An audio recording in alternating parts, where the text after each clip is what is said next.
welcome to the latest edition of Crossfire, the podcast that puts Counter-Strike Global Offensive in the crosshairs. Ramblings, rants, and insights by me, Matthew Erd Grover. Today will be a ramble.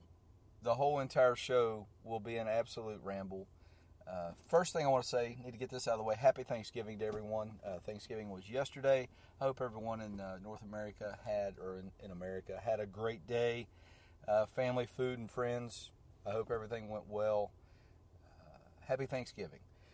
The first bit of news, the big news, of course, would be that Sean Garris stepped down as a player for Cloud9. I think the coverage has been extensive on his comments and the whys and the what comes next, etc., etc. I just want to say one little thing is that I think Cloud9 has two choices. They can do a rinse and repeat, just like every other team in North America seems to do, or they can make a move to compete and win a major. Okay, it'll be interesting to see what kind of a choice they make. If they just throw player X into the fold, like so many North American teams seem to do, I think it'll end up hurting them in the long run. Cloud9 as an organization has an opportunity here to do something special. Let's see how it works out. Also in news, LG, they cut bolts and steel, and they added Taco and FNX from Games Academy after their miraculous performance at the RGN event.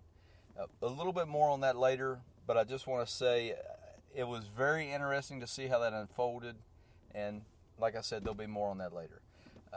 Coming up, we've got the impending North American roster shuffle. It's already kind of starting. Let's see what teams really try to improve, and let's see what teams play follow the leader. There's like a mixed bag of 25 players that just keep getting recycled from team to team to team. At some point, there's going to be a team make the right moves for the right reasons. Not just because so-and-so plays good in pugs. Not because he's our friend. Not because he has a lot of followers. None of that. What player is right for our team? At some point, one of these teams are going to do that. And at the end of the day, it's going to wash out to where you can see why they do it and why all teams should do it. Right now, going on in Sweden is DreamHack. Winner, DreamHack. Liquid lost 16-0 yesterday. They lost 16-0 yesterday. Fnatic showed that their roster moves was a good one.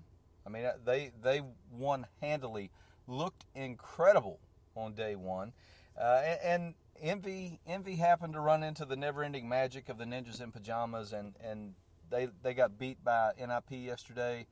A little surprising, but those things tend to happen against Ninjas in Pajamas from time to time. Now, this leads me up to I want to talk about my take on why North American teams can't compete against the European teams. Now, it's not that they fall short and that they don't consistently win. They can't compete. We can't compete. And I've listened to a lot of different people's opinions on this, and everyone who understands the basics of Counter-Strike, they can see it. They can see that we just play differently. And they're all right. I mean, some people will say it's because we don't know how to use economy. Some people say we don't know how to, counter strat teams. They're all right. There's so many things that North American teams are missing on.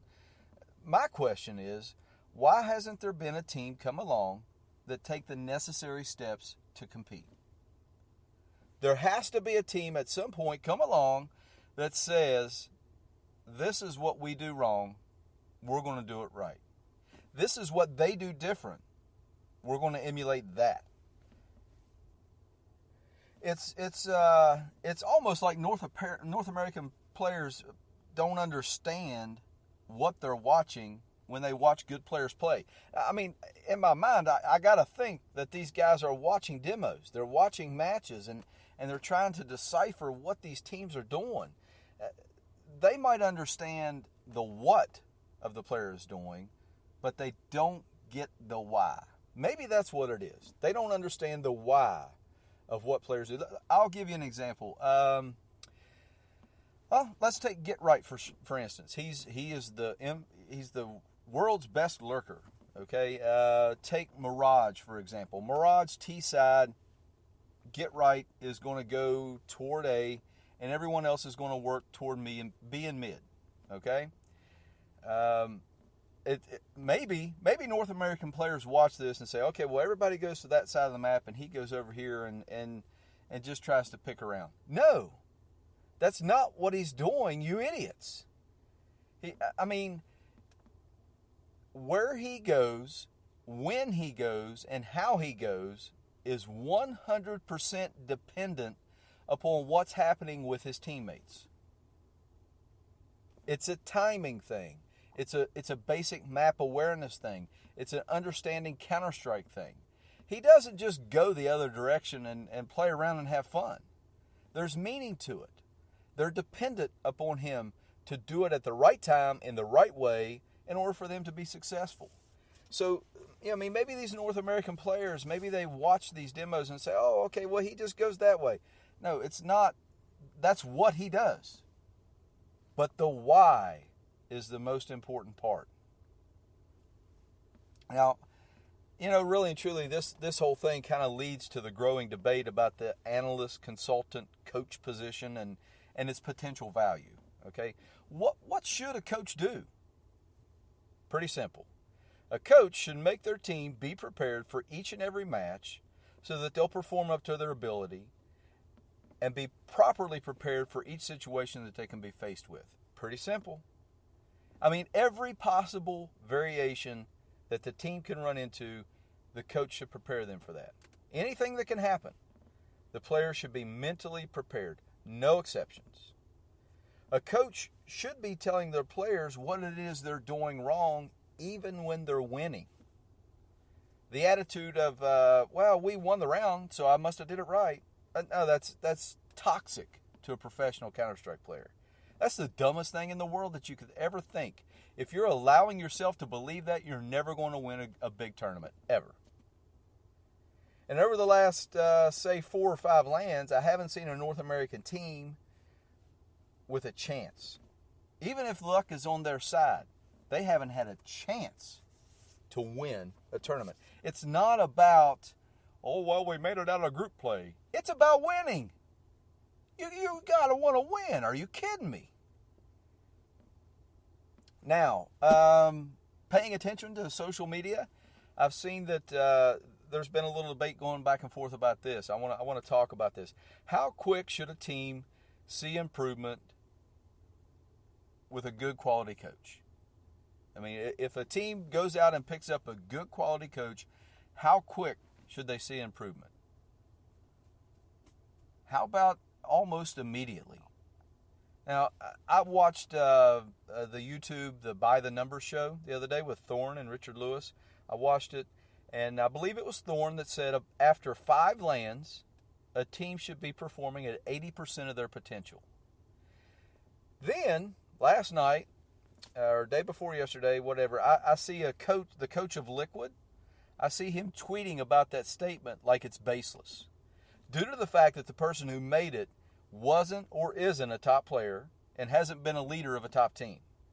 Okay, first, it's absolutely possible for someone who hasn't played or led to understand the changes a team needs to make in order to be successful. 100% possible. Anyone with a serious interest in the professional Counter-Strike scene can simply watch a match and see the difference between the teams that win and the teams that loses. What they're doing, what they see, what they're not doing, and the changes that need to be made in order for them to be successful. All right? Passing along information and teaching a team to play properly is not a 2-year process. Now, I do believe that it takes time, and there are lessons that have to be learned, but at some point, talk is talk and losses are losses. Period. No more yeah buts. Well, yeah, but they were playing really good. Well, yeah, but they got lucky on this. Well, yeah, but we had bad flights. No yeah buts. You either win or you lose. At some point, Yebbets go away. Get rid of them. If you have one of the most talented teams in North America, and Liquid does, the learning curve should be minimal, and the lessons should be expedited due to the talent that the players have. How about this? Why don't you try some accountability at some point and take action to make a change? I believe that the coaching position has a future in Counter-Strike, but it's only going to be successful to those who embrace the position properly. Not those who are trying to solidify their past or live vicariously through their teams. Use your credentials to get the job and then do the job.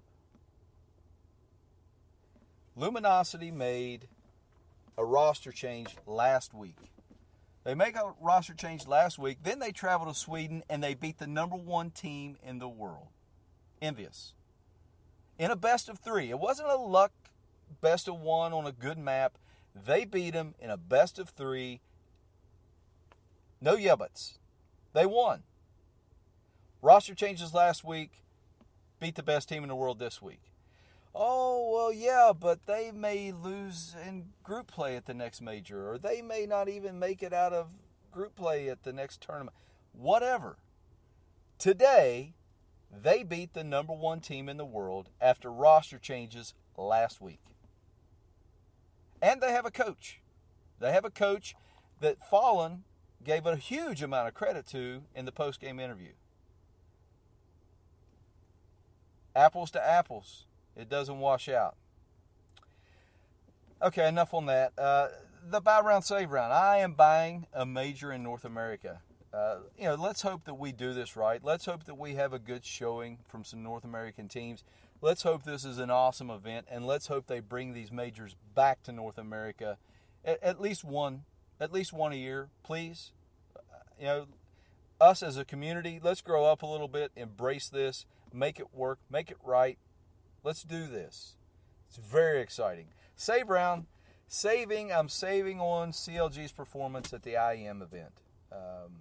I know they weren't invited, and I understand. But enough is enough of them falling short. And I'm a huge CLG fan, okay, but enough. The thing that has always impressed me, perhaps, is their biggest weakness. Cutler reads teams as they play, and they get into the later rounds, and he does a really, really, really good job of picking them apart late rounds. But those mid rounds that they lose while he's going through this process, that's why they lose the matches. At some point, you've played these guys enough, you've watched these guys enough, you've researched these guys enough to where you can put them down. You can put them down.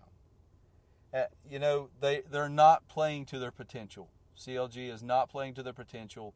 I know it's been a long, hard year, but you know what? It has been for everyone else too. Get in the server, get the job done, get a coach, get a different approach, whatever it takes. Falling short from CLG, as much talent as they have, has got to stop. Hey, that's it for this edition of Crossfire, the podcast that puts Counter-Strike Global Offensive in the crosshairs. If you have any comments, questions, anything you'd like me to ramble, rant, or give you insights about, please don't hesitate to look me up on Twitter or email me. I'm Matthew Grover. This episode's over. Have a great day.